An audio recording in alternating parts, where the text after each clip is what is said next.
Busy sa trabaho ang Pangulo. Yan ang sagot ng palasyo kung susubaybayan ba ni President Ferdinand Marcos Jr. ang impeachment trial laban kay Vice President Sara Duterte.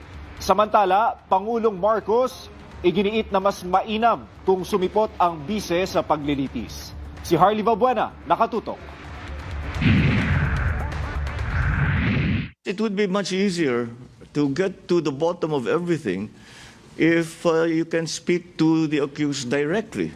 Kung diretsong makapagsagot, di siyempre mas magiging maliwanag ang proseso. Ito ang pananaw ni President Ferdinand R. Marcos Jr. hinggil sa hindi pa rin pagdalo ni Vice President Sara Duterte sa kanyang impeachment trial. Ayon sa Pangulo, kung siya ang nasa katayuan ng Vice Presidente, ay pipiliin niyang humarap sa paglilitis. Pero nakasalalay pa rin niya sa legal team ni VP Sara kung padadaluhin siya o hindi sa impeachment proceedings. Sa kabila nito, malabo naman anyang mag-monitor ang Pangulo ng impeachment trial. Mas marami pong dapat na trabahuhin ng ating Pangulo at hindi po siya uupo lamang para po manood ng impeachment trial. Samantala, tiwala rin ng Malacanang na hindi makaapekto sa impeachment trial ang pagsuko ni Senator Rodante Marcoleta kaugnay ng kasong plunder.